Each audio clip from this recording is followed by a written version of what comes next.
malaya. Di sila payag, walang magagawa.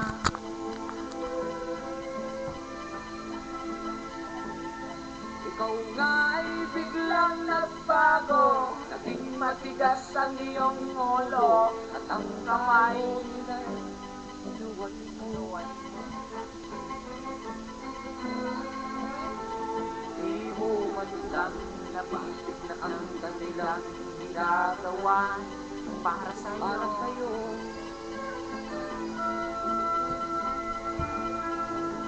Kapag ang nais mo'y masunod ang layaw mo, di mo sila pinapansin.